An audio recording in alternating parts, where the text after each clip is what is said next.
objetivos que no tenían un mayor impacto. Entonces los proyectos se veían, digamos que afectados de esa manera. Esto es muy importante y es una de las mejores prácticas que tienen que utilizar para poder tener un proyecto exitoso de digitalización, definitivamente. Perfecto, Nela, muy buen aporte. Bueno, continuando con las buenas prácticas, bueno, ya mencionamos, número uno, el dominio, deben definir de realmente cuál es el tamaño del problema a solucionar. Número dos, hay que crear la historia de usuario. Y número tres, hay algo que siempre nos preguntan que es, ¿cómo priorizo? ¿Cuál es el primer proceso que ataco? ¿Cuál es el segundo? ¿Cuál es el tercero? La verdad que esa es una pregunta muy importante y que a veces no tenemos la manera de responder. Entonces, nosotros lo que traemos aquí es una herramienta que tiene estas etapas que están aquí. Y lo primero es necesario que hagan un inventario de procesos. Ese inventario de procesos puede ser 10, 15, 20, 100 inclusive, pero luego de que tengan ese inventario es necesario priorizar las áreas que queremos atacar. Si bien es cierto, en los temas de digitalización y más cuando uno tiene tantas necesidades, pues pareciera de que la solución es atacar todo a la vez. Realmente en nuestra experiencia eso no es posible. La mejor manera es ir atacando departamentos o áreas, digamos, prioritarias o procesos inclusive prioritarios dependiendo del impacto que vayan a tener o no en la organización. Entonces, dentro de nuestra experiencia, ese inventario de procesos puede tomar alrededor de unas 2 horas con el área encargada de los procesos. Usualmente es algo que existe en gran medida en las organizaciones. Ya ellos tienen un inventario, conocen sus procesos y bueno, afinar el listado, entender un poco qué significa cada uno, puede llevar a un periodo de 2 horas. Luego hay que hacer una selección, hay que definir unos criterios de selección. ¿Qué criterios voy a usar para calificar un proceso como prioritario o como no prioritario? Eso es algo que vamos a ver ahora en un momento. Luego lo calificamos con base a el impacto que puede causar en cada uno de los criterios de ese proceso. Y por último, analizamos resultados. Aquí es importante tener en cuenta de que estas actividades, realmente pensando como una óptica de cultura, van orientadas a que haya una participación de las personas que realmente están involucradas en el proceso. De hecho, el proceso de priorización no es de tecnología, tiene que ser un trabajo conjunto de todo. Es más, tecnología inclusive podría estar ausente de esa sesión, pero bueno, es recomendable que esté también para que ponga un orden y un alcance y las ideas no sean tan, digamos, tan fuera de la realidad tecnológica. Pero aquí deben estar supervisores, jefes de departamento, asistentes, proceso, el área legal inclusive, porque hay cosas que, hay documentos que yo puedo omitir, pero hay otros documentos que por temas legales, pues simplemente tienen que quedar en su status quo. Esas sesiones usualmente duran entre 1 a 2 sesiones de 2,5 horas y previamente se hace, yo creo que siempre es sano hacer una sesión con los participantes para explicarle un poco la dinámica. Entonces vamos a ver una demostración de esto. Si quieren pueden también copiar este link. En este link lo que van a encontrar es una hoja Excel que hemos preparado y está disponible para que la puedan descargar y ustedes mismos convertirse en consultores de priorización de procesos. Bien, ¿cuál es el primer paso? El primer paso de la empresa X, Y, Z es definir los criterios de selección. Yo tengo criterios como prioridad, que es relevante para la organización, impacto económico, por supuesto, y factibilidad. ¿Qué tan posible es que este proceso, este proyecto se realice? Entonces, el total de esta línea debe sumar el 100%. Ahora, si mi organización, por ejemplo, tiene un peso superior a posicionamiento, pues yo lo que hago aquí es que simplemente subo posicionamiento y probablemente eh, eh, en temas relacionados a costo-beneficio, pues lo puedo bajar un poco. Noten que aquí siempre tiene que haber 100%, ¿no? Así que este es el primer paso. La explicación de cada uno de estos puntos está aquí a mano izquierda, pero de manera general, primero hay que definir criterios. ¿Qué es importante para la organización? Esto, si bien es cierto, es una guía, pues cada organización, dependiendo de su actividad económica, va a tener diferentes criterios para cada uno de los tópicos que aparecen. ¿Ok? Ok, me están pidiendo el link. Vamos a poner el link. A echar un poquito por atrás. El link, vamos a ponerlo.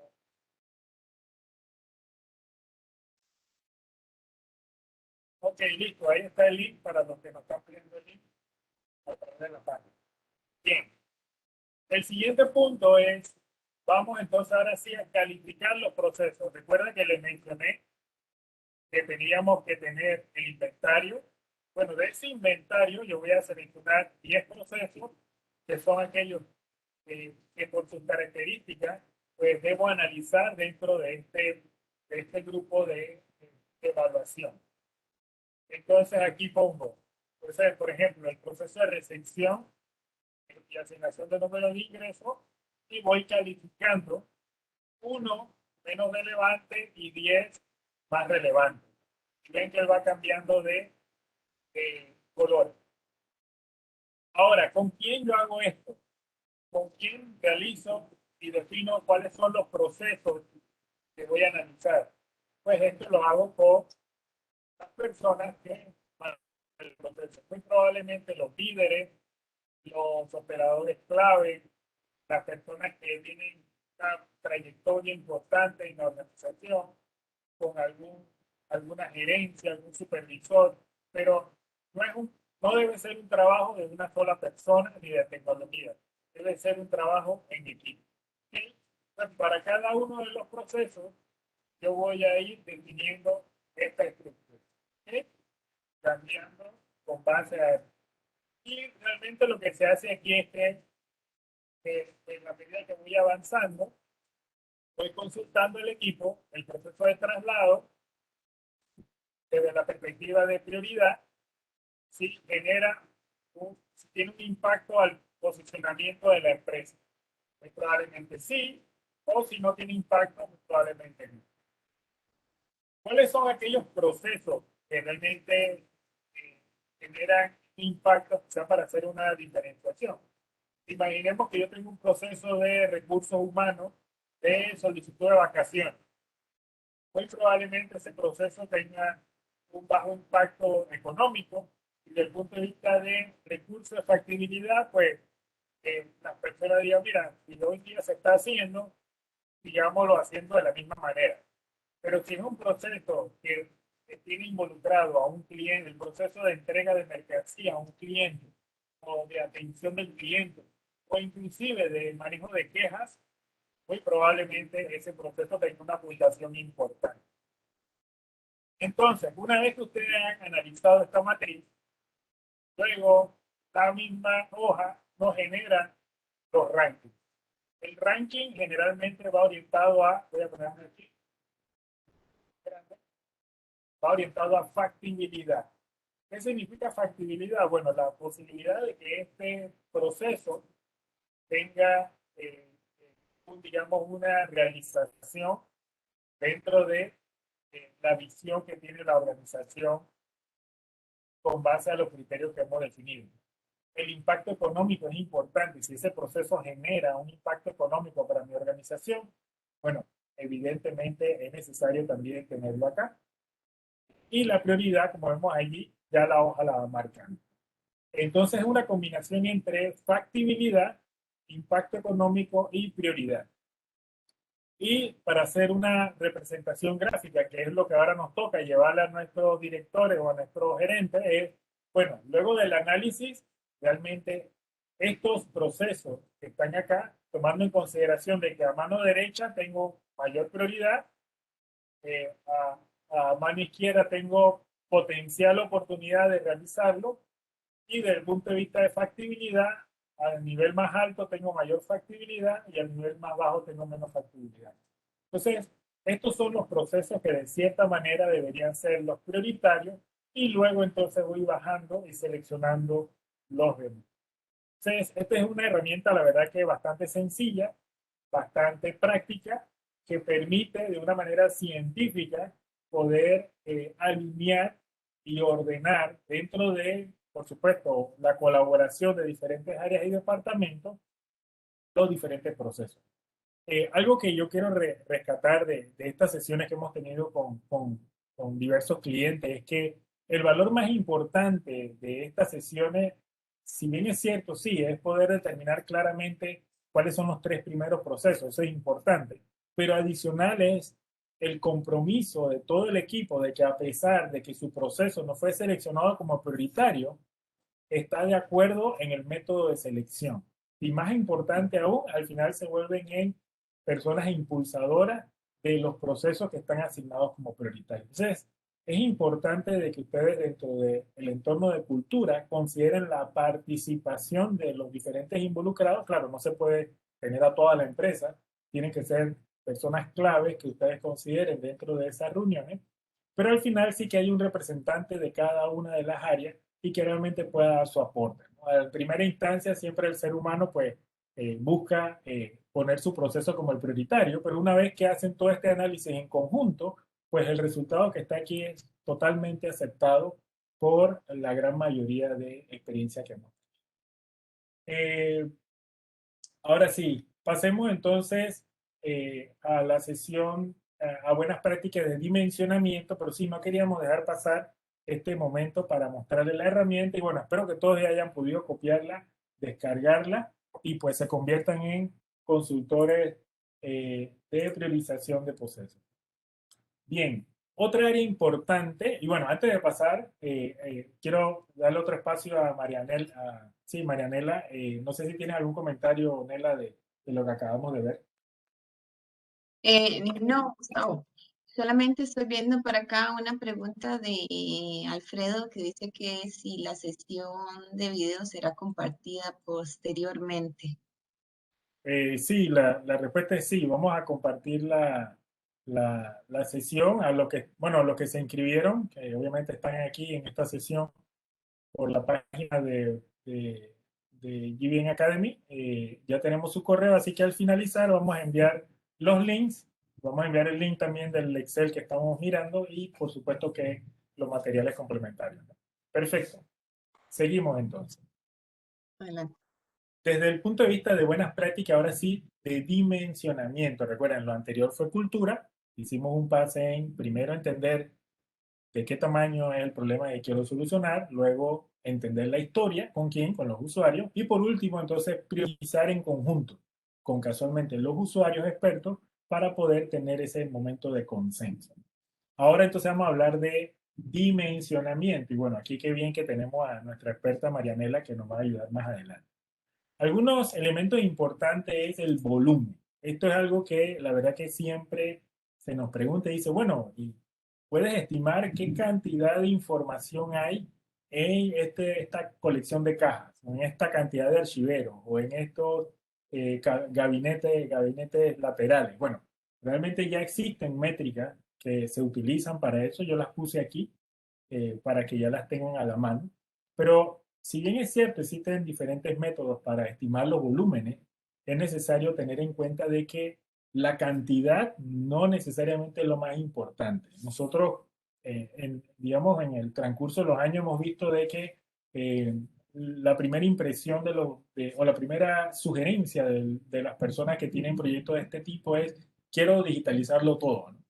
Y bueno, eso pareciera mentalmente, yo creo que psicológicamente, eso busca de cierta manera reducir la ansiedad que existen con los procesos llenos de papel, pero al mismo tiempo es importante entender que eso en la mayoría de los casos no es posible. No es posible desde la perspectiva de que es muy costoso. Si bien es cierto, tecnológicamente todo, casi todo es posible, desde el punto de vista, digamos, a nivel de inversión y a nivel de presupuesto, pues sí hay limitaciones válidas, porque convertir mucha información o grandes volúmenes de información tiene un impacto importante a nivel de costo. Entonces, aquí pues no me voy a detener mucho, pero evidentemente si tengo una caja de estas dimensiones, que es una caja de papel tradicional, pues uno puede estimar que hay entre 1800 a 2200 páginas dentro de esa caja. Uno usualmente usa el número más grande como el número más conservador y luego puede utilizar una media quizá. En lo que son gabinetes laterales, pues entre 5000 y 6000 por cada uno de los gabinetes. Y cuando son, digamos, archiveros de cuatro gavetas, pues usualmente son 2500 páginas por cada gaveta. Eso, de cierta manera, bueno, esto no es un análisis al ojo, es un análisis quizás un poquito ya más usando estadísticas que te pueden dar una luz de más o menos por dónde anda el volumen de información. ¿Ok? Ahora, si bien es cierto, eso es una métrica importante, también tenemos nosotros que tener en cuenta de que no todos los documentos son relevantes para la organización. Y ahí es donde empieza a considerarse elementos como el ciclo de vida de los documentos, lo que, bueno, en inglés se conoce como Information Lifecycle Management, pero son, digamos, conceptos que es importante que tengan en cuenta porque el documento, si bien es cierto, puede nacer digital o puede, digamos, en algunos casos, iniciar, digamos, como un formulario impreso o fotocopiado que se va llenando. Bueno, es importante tener en cuenta de que ese documento pues tiene una vigencia. Y eso, inclusive poniendo un ejemplo sencillo que me gusta sacar, es eh, que todos, o probablemente todos los que estamos acá, en algún momento compramos un televisor, ¿no? Un televisor LCD, o cualquier modelo. Y en ese momento, ¿qué es lo que uno guarda? ¿Cuál es el ciclo de vida más importante de ese monitor? Es la factura. Porque uno dice, oye, me llevo el televisor a la casa, pero si no funciona, se puede perder. Entonces, fíjense cómo esa factura de ese televisor al principio va siendo de alta relevancia. 90% de la información nace en digital, pero aquí tiene una alta relevancia esa información. Luego que ya lo utilicé, lo instalé, empezó a funcionar, adivinen que esa factura pues se va quedando en el olvido. Y un momento, en un día dado, que ya esa factura perdió relevancia, ¡pum!, la encuentro y digo, oye, ¿y esta factura? Ah, del televisor. Y ahí entro entonces en un proceso de decisión. ¿Qué hago? ¿La destruyo o la guardo para la eternidad? Muy probablemente la destruyo. Bueno, de la misma manera en que hemos analizado el proceso de el ciclo de vida de la factura de mi televisor nuevo, pues de la misma manera los documentos tienen que analizarse de esa misma forma. Nuevamente, aquí hay consideraciones legales. Tenemos inclusive instituciones bancarias que en algún momento dicen, no, es que estos documentos hay que guardarlos por toda la vida. Bueno, perfecto, pero hay que tener claro qué documentos sí y qué documentos no, porque no todo es necesario almacenarlo para toda la vida. Entonces, este ciclo en algunos, digamos, entornos le mencionan la tabla de retención de los documentos, es otra manera de verlo, pero al final se trata de lo mismo, es definir exactamente qué documentos realmente son importantes almacenar por un periodo de tiempo y cuáles debo tener, inclusive por un periodo más corto de tiempo, que luego pues muy seguramente lo voy a desechar y crear obviamente un mecanismo de destrucción que sea consono con base a las regulaciones de cada país, que eso también es muy importante. Entonces ahora sí pasemos a Nela, que nos va a hablar un poco de el proceso, que es otra parte importante dentro de este contenido y de este, digamos, de estas iniciativas de digitalización. Adelante, Nela. Gracias, Gustavo. Bueno, ustedes se han preguntado realmente, porque estamos hablando de la parte de procesos, la parte de la digitalización específicamente de documentos. eh, Cuando nosotros vamos a automatizar procesos, realmente en un proyecto de este tipo, se suele únicamente pensar en las tareas transaccionales y no se piensa en el contenido que se tiene sobre esas tareas. Al final, esas tareas vienen de la información que tienen, vienen de documentos que han sido entregados, ya sea de manera física, que hoy en día es la mayoría, o que hayan nacido de manera digital. Sin embargo, a la hora de pensar en la automatización de procesos, se piensa solamente en tareas. Y lo que estamos haciendo, en lugar de automatizar un proceso de ayudar a acercarnos un poquito a la parte de transformación digital, es simplemente digitalizando tareas. Si bien nos ayuda a poder tener un control de las actividades que yo como usuario debo hacer, y a poder tener un control de por dónde va pasando, digamos, el requerimiento del cliente y cómo va ese requerimiento, siempre hay un proceso manual que es el de los documentos. Entonces, cuando los documentos se están llevando por un proceso paralelo de manera manual, hace que los criterios, digamos, del proceso se vayan atrasando y se vean afectados, ¿verdad? Entonces, si nosotros tenemos, por ejemplo, en, en una prueba, digamos, o aprobación de crédito o solicitud de crédito, se envían varios documentos, los documentos de identificación, el precontrato, la solicitud, todo eso se envía hacia la entidad bancaria. La entidad bancaria tiene un flujo de trabajo o un proceso automatizado, llamémosle, digamos así, eh, que dice cuáles son todos los siguientes pasos a sus empleados para aprobar ese crédito. Sin embargo, cuando lleguen los documentos probatorios, puede ser que el analista no tenga tiempo, tiene la tarea, pero no tiene los documentos a tiempo ni completos para poder realizar su tarea. Y por eso es que esos procesos se ven retrasados y se ven afectados.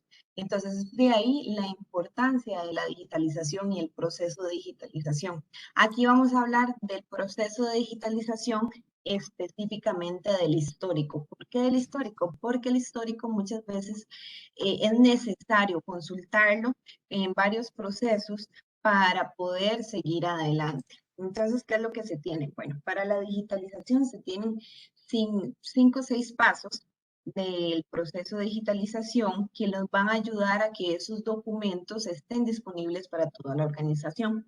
El primero va a ser la preparación. En la preparación, digamos, es muy básico. Esto lo que hace realmente es identificar qué es lo que se va a digitalizar y qué no se va a digitalizar. Como comentaba anteriormente, Gustavo, en el ciclo de vida de los documentos, puede ser que vayamos a digitalizar el histórico y entonces vamos a decir, bueno, ¿qué vamos a digitalizar? ¿Qué está por vencerse y por desechar? Entonces vamos a hacer, digamos, ese filtro porque lo que se va a desechar recientemente o lo que ya se tiene que desechar no lo debemos digitalizar.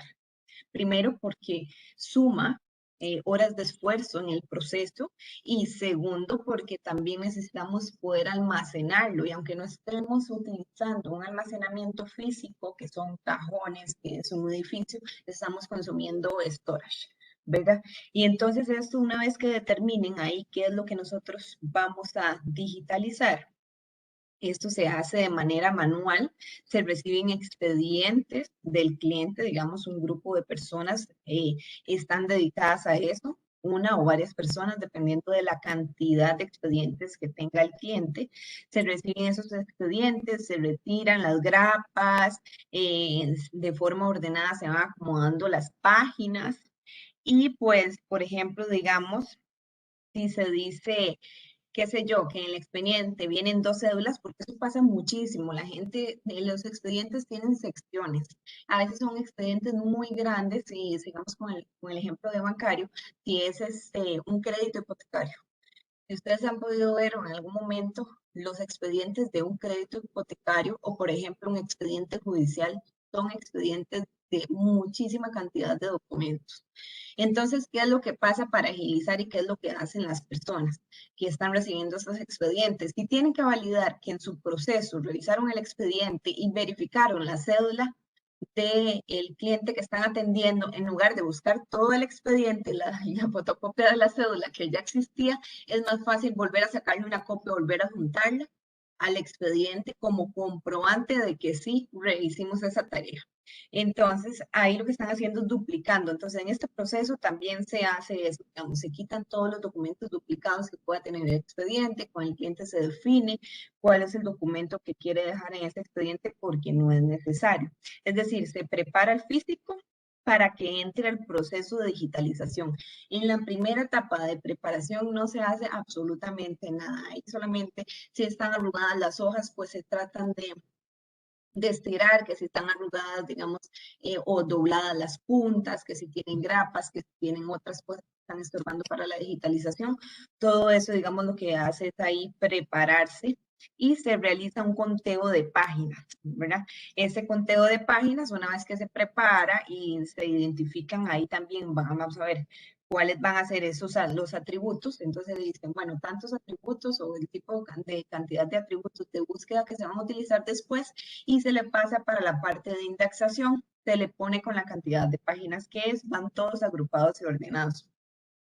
En la etapa 2 de indexación, se definen con el cliente para ese, una vez que se han dicho, son 5 atributos para este expediente, se define cuáles van a ser esos atributos. Pueden ser, digamos, en caso de un expediente crediticio, puede ser el número de operación, el número de cédula de la persona, el nombre, la fecha de vencimiento y la fecha en que se emitió, por ejemplo. Entonces, estos pueden ser atributos de búsqueda de este documento. Ahí se definen, y lo que hace la persona encargada de indexar es recibir el expediente digital y meter en el sistema con la cantidad de número de páginas que está recibiendo el expediente. Es decir, si el expediente viene con 50 páginas, entonces pone un número de consecutivo, que es el número de lote, y indica, este expediente tiene 50 páginas y los atributos de búsqueda son estos, y digita esos atributos de búsqueda de ese expediente. Es decir, pone la cédula de María Pizano, el nombre, la fecha en que se otorgó el crédito, el número de operación y demás. Y ya una vez con esa información dentro del proceso de captura, ya está dentro de la aplicación el lote y asociado a lo que son los atributos de búsqueda, pasa a lo que es la captura o la parte de digitalización. Cuando llega, Exacto. cuando llega el proceso de digitalización, y les voy a explicar por qué se hacen estas dos tareas previas que decimos que son manuales. Una, que es la primera, la preparación, que es totalmente manual, y la segunda, que es meter datos en el sistema, o sea, digitar datos en el sistema. ¿Por qué no la hace la persona que captura o digitaliza los documentos? Podrían estarse preguntando. Bueno, eso es muy sencillo. Los escáneres que se utilizan para este tipo de proyectos son escáneres pues bastante rápidos, ¿verdad? Entonces podemos estar hablando que pueden inclusive, son escáneres que pueden estar digitalizando unas 100 páginas por 30 segundos, una cosa así, ¿verdad? Entonces, si nosotros le dejamos al cliente, o más bien a la persona encargada de captura, que él haga la preparación o la indexación de esos documentos, está perdiendo tiempo, y el escáner tiene, más bien va a tener mucho tiempo de ocio el escáner sin utilizar. Entonces, la idea es que una vez que lleguen al punto 3, toda la información ya esté, y lo único que se va a encargar esa persona es de meter los documentos dentro del escáner para que el escáner los procese, y una vez que salen allá los vuelve a armar, los vuelve a acomodar y se envía al departamento, digamos, o al siguiente paso, que es la parte de control de calidad.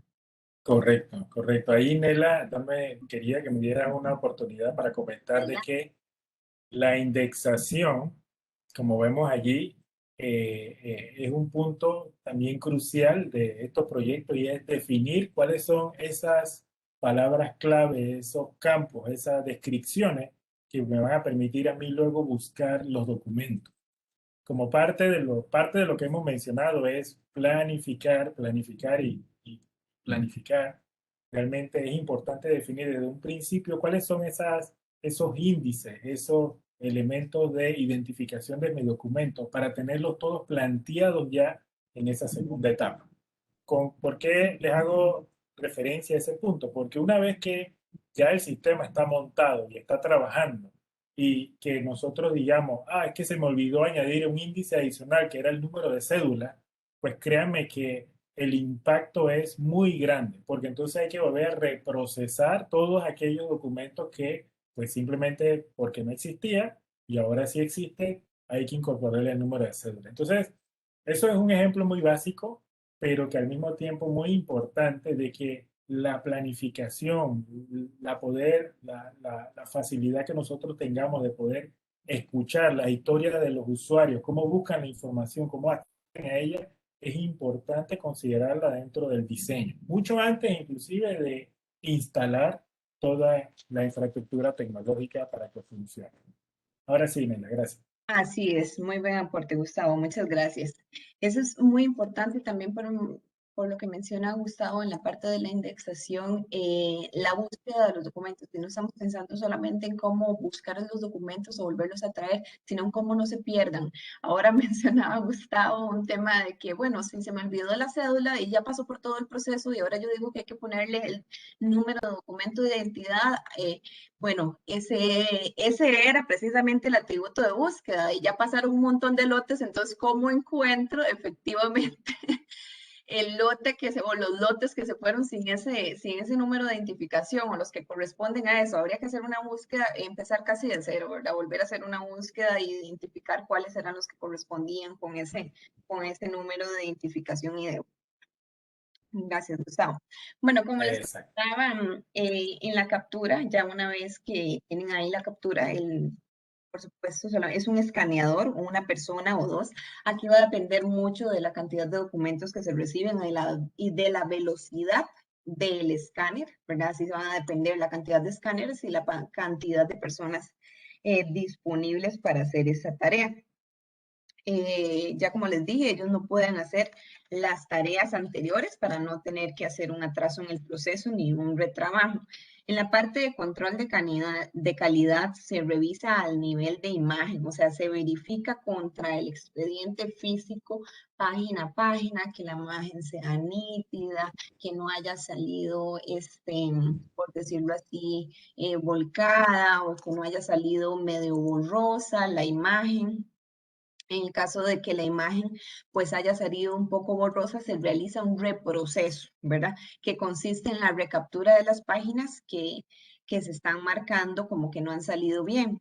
En este caso, digamos, las imágenes, ellos también cuentan que la cantidad de imágenes que se han digitalizado en ese lote eh, sean y coincidan con la cantidad de páginas que vienen dentro del expediente y eso se hace dentro del control de calidad. Esto garantiza que las imágenes sean legibles y que tengan un orden.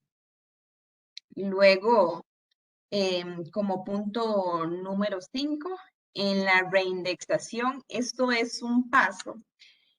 Es un procedimiento exactamente igual al de la indexación realizado por otra persona. Pero ¿por qué se hace esto? Bueno, la reindexación las personas ya lo hacen que están acá en el paso número 5, ya no utilizan el expediente físico, ya el expediente físico fue validado en el control de calidad y aquí lo están haciendo junto con las imágenes que ellos tienen en digital. Entonces, ¿qué es lo que hacen? Por ejemplo, tomando nuevamente de referencia la parte de solicitud de crédito. Ellos ven que el expediente solicita número de operación, número de identificación, nombre y la fecha de otorgado. Entonces vuelven a digitar, leyendo el documento, los documentos vuelven a digitar esos atributos de búsquedas que se definieron y el sistema, una vez que ellos hacen ese atributo de búsqueda, perdón, hacen esa reindexación, el sistema compara lo que está haciendo el reindexador que está aquí en el puesto número 5 con lo que digitó el del puesto número 2 y lo hace carácter a carácter. ¿Qué quiere decir? Que, por ejemplo, yo me llamo Marianela Lizano y tal vez Lizano alguien lo escribió con S o escribió Linosa o algo así, porque hay un tema ahí, ¿verdad? De que confunde o le pone un orden diferentes a las palabras, entonces él viene y dice Lizano, L con L, el primero digitó una L, el segundo también digitó una L, el primero digitó una I, el segundo digitó una I. El primero digitó una Z, pero el primero digitó una S y el segundo digitó una Z. Ah, no, aquí hay un problema. Tengo una inconsistencia entre lo que digitaron ambas personas, ¿verdad? Entonces ahí ya lo pasa a la parte de dirimencia, que es que le envía a una persona cuáles son los errores de tipeo que hubieron durante la indexación. Entonces, esta persona los ve, los compara, revisa el expediente físico, revisa el expediente digital y hace la corrección en esos atributos de búsqueda. Excelente, Te indican, excelente.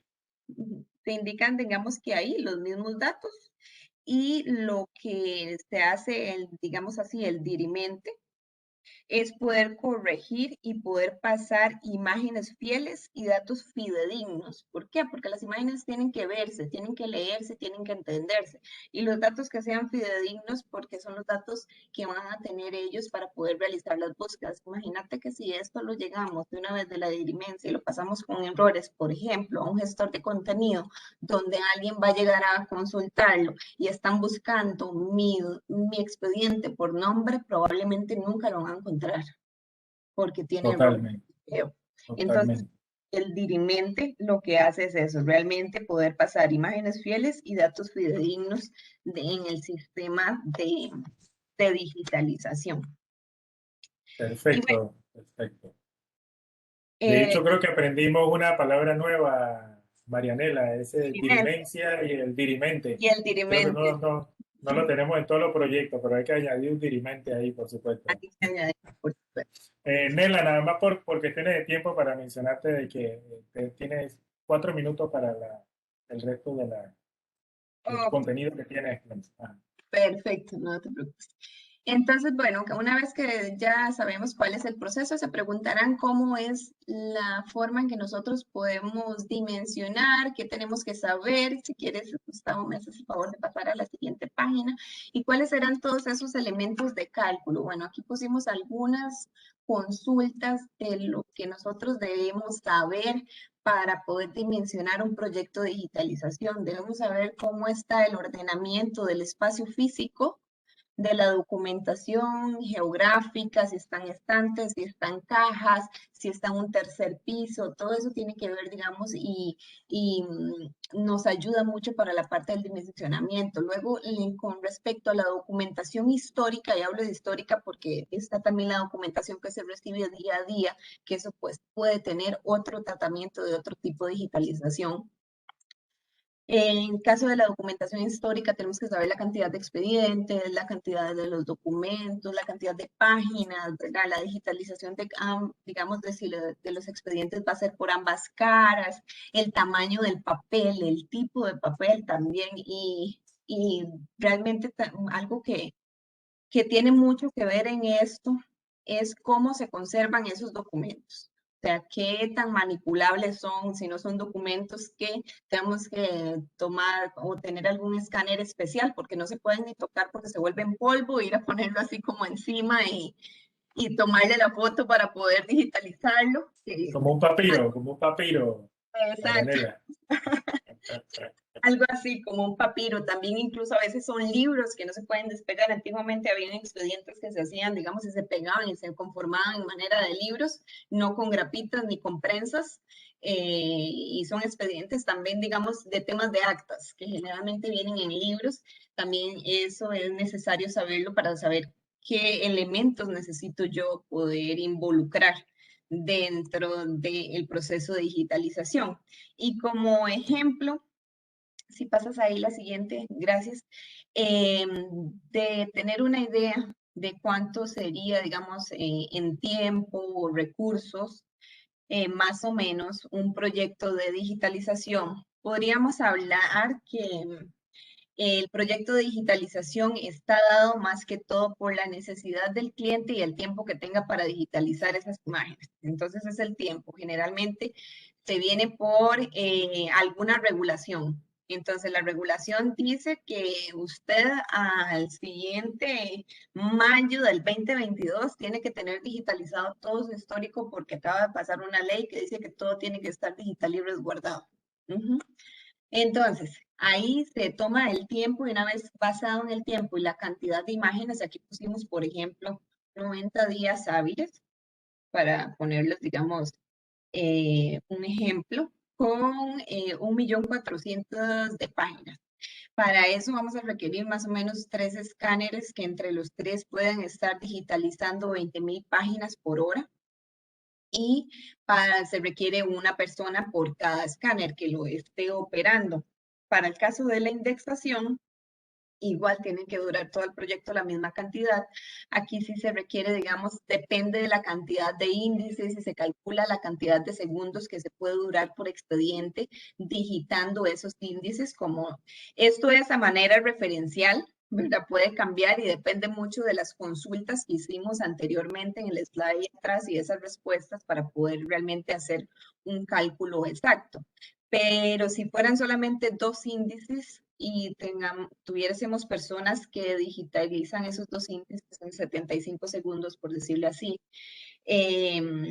realmente una cantidad de expedientes de 320 expedientes por día, pues requeriríamos 2 recursos indexadores, más o menos, para que estén realizando esa tarea. Ahí luego sería un recurso en la parte de dirimencia o unos 2 recursos en la parte de reindexación, más o menos, pero por ahí van más o menos las cantidades, digamos, y los porcentajes, para que ustedes tengan una idea de cuánto pueden durar por ejemplo.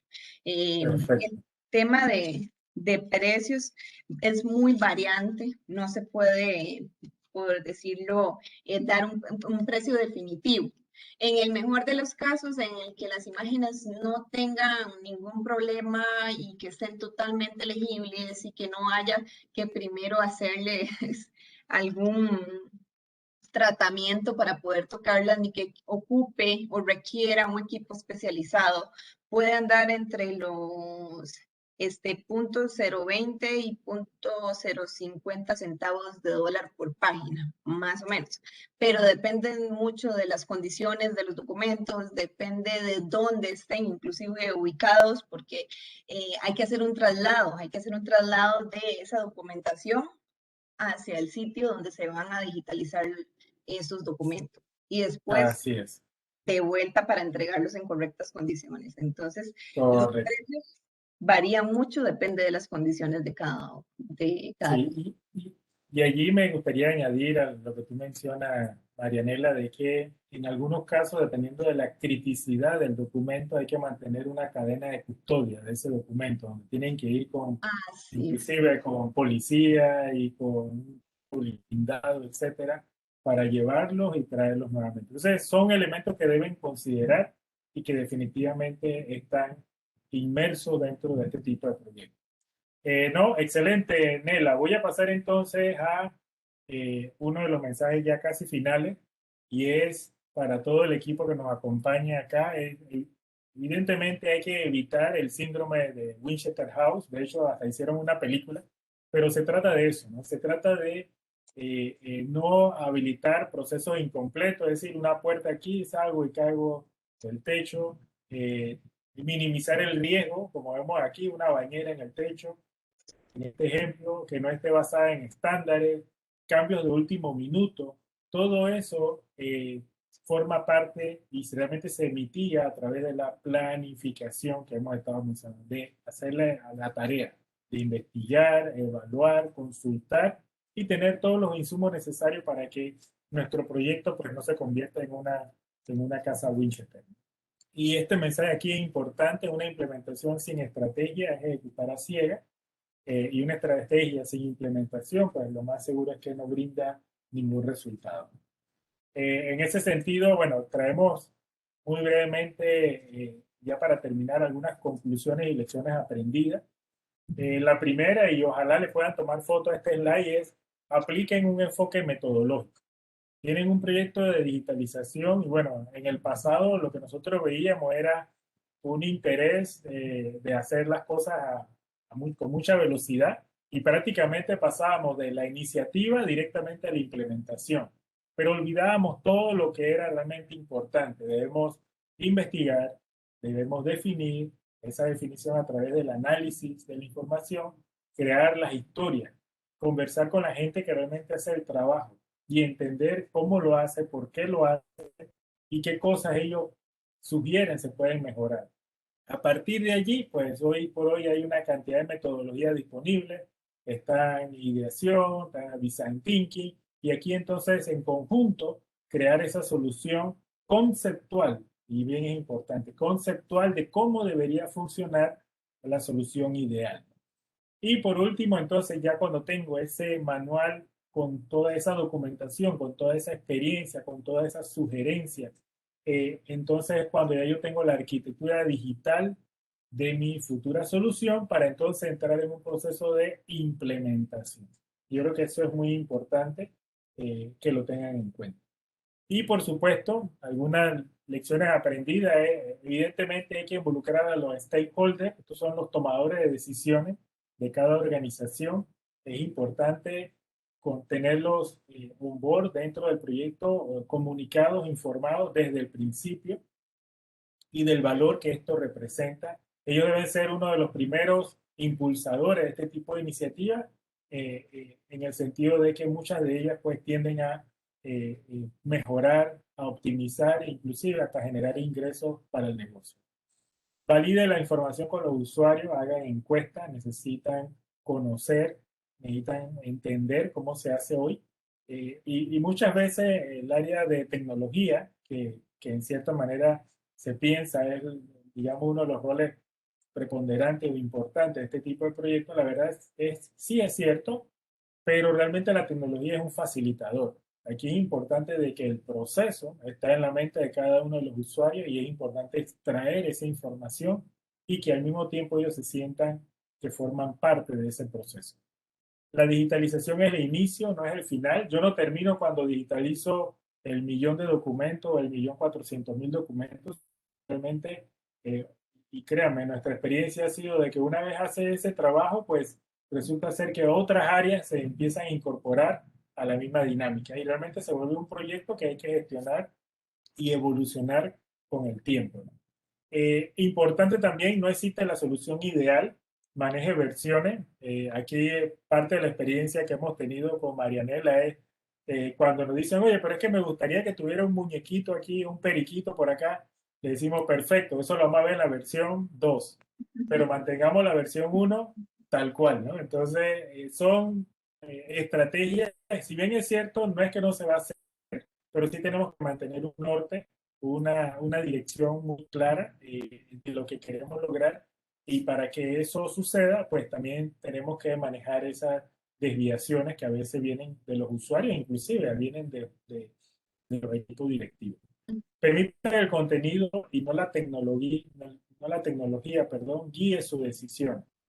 A veces, y bueno, en el pasado se veía mucho de que ponían primero la pieza tecnológica y ahora automatizan el proceso. Realmente el resultado eran proyectos desastrosos que al final no cumplían el cometido. Entonces, sí es importante dedicar nuevamente ese tiempo a planificar, a evaluar, a analizar, para entonces buscar aquella solución que realmente cumpla con todos los elementos que nosotros hemos detectado nuestra organización necesita. Y por supuesto, hay que identificar los arquetipos de su organización. Como ya les mencioné, a veces no podemos asumir de que todos saben de computación. Hemos tenido escenarios donde se asume ese tipo de condición y de repente cuando vemos que algo no está sucediendo, funcionando como habíamos planificado, encontramos de que, bueno, es que no es que la persona pues no se ha graduado de sexto grado y entonces pues mucho menos puede manejar una computadora. Entonces, son cambios de último minuto que si lo hubiéramos evaluado a través de estos arquetipos,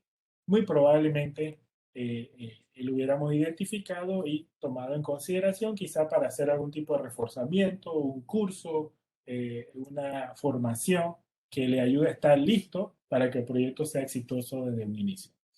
Entonces, luego de toda esta conversación, pues con lo aprendido hoy, quiero que me respondan por chat. ¿Cuáles de los siguientes enfoques entonces utilizarían? El 1, foco en digitalizar únicamente. El 2, transformar mi cultura. O el 3, transformo y digitalizo mi organización. Vamos a esperar aquí mientras tanto por el chat Marianela. Y bueno, no sé si tiene algunos comentarios finales, Marianela. Gracias, Gustavo.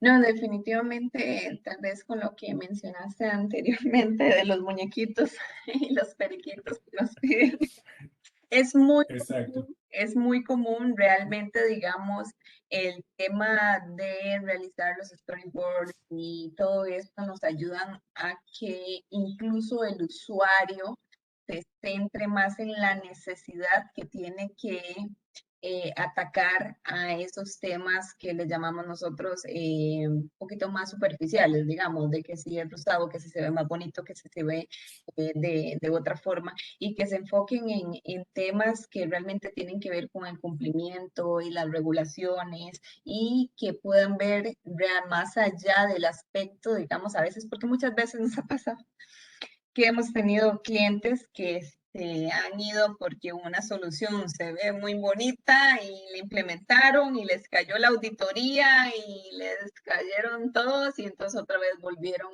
a que les ayudemos a migrar lo que tenía aquella solución muy bonita, pero que realmente no les cumple con el tema de regulaciones, no les cumple, ¿no? Y a veces no son muy flexibles, eso es muy importante, digamos, con el tema de la seguridad, que sean flexibles, que si no traen de caja, muchas veces algunas traen de caja a ciertos cumplimientos de regulaciones, pero eso que sea una solución que se configure para que cumpla con cualquier cumplimiento y regulación, porque en todos los países son diferentes.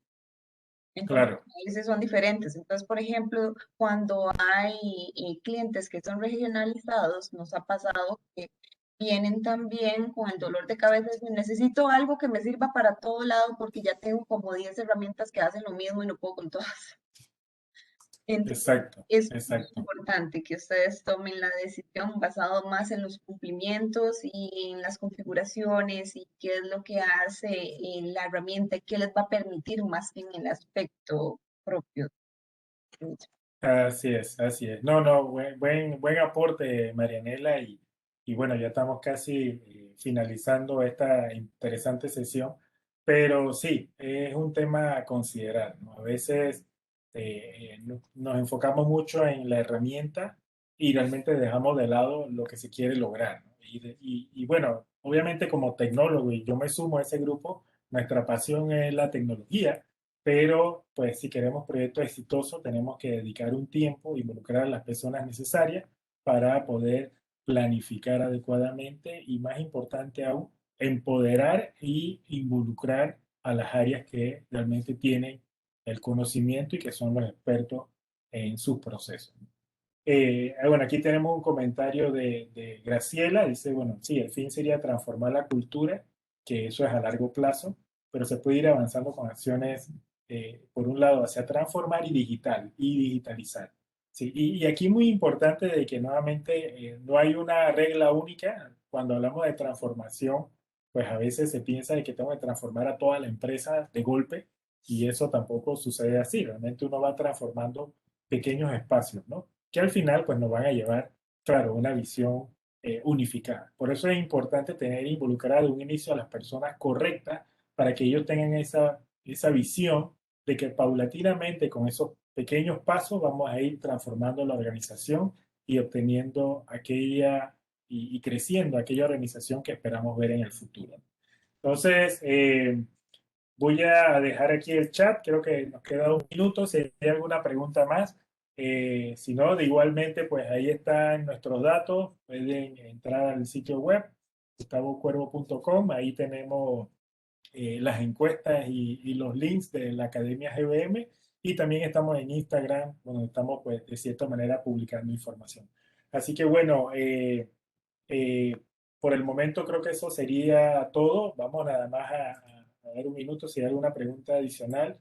Y Nela, si puedes encender tu cámara para hacer una foto final aquí de cierre de charla. Claro, es que la había quitado porque aquí estamos con lo de la virtualidad. Tengo un niño recibiendo clases, entonces el ancho de banda a veces ya no da entre todos. Será corto. Sí, y es increíble esto, o sea, yo empecé con poquitos y ya no, tengo que pasarlo, y aumentarlo un poquito más y cada vez que lo aumento aún así siempre sigue igual, o sea, las clases de Matías se siguen apoderando del ancho de banda que proporcione, no hay Eh, manera. ¿Qué tal, Elvira? Saludos. Espero les haya gustado la charla de esta ocasión. Ok, vamos a tomar una foto aquí. Uno, a las dos y a las tres. Perfecto, perfecto. Listo. Bueno, la verdad que, bueno, aquí tenemos otro Vamos participante. a ver. Déjenme guardar acá. Estamos teniendo, déjame grabar esta foto para tomar otra. A ver, a la una, a las dos y Vamos a más, las ahí tres. compartimos, se les va Tenemos, quitando el miedo. oye, Muy sí, bien. déjame entonces irlo más chiquito. Ahora tenemos una pantalla más grande. A la una, a las dos y a la... Gracias, profesora, por unirse a las tres. Ok, ya tenemos acá otra foto. Esta la vamos a publicar en el periódico para Una que... más. Ok, Para que la vamos. avisen a las abuelitas, a las tías y a los que vayan a comprar Exacto. periódico. Exactamente. Bueno, la verdad es que, déjame ver si lo puedo poner todo chiquitito. Ok, aquí la tengo. A la una, a la dos y a las tres. Y ya con esto entonces cerramos. Muchas gracias a todos por su participación y bueno, vamos a estar en contacto. Hasta luego y será hasta la próxima. Un placer. Saludos. Hasta luego. Buena tarde.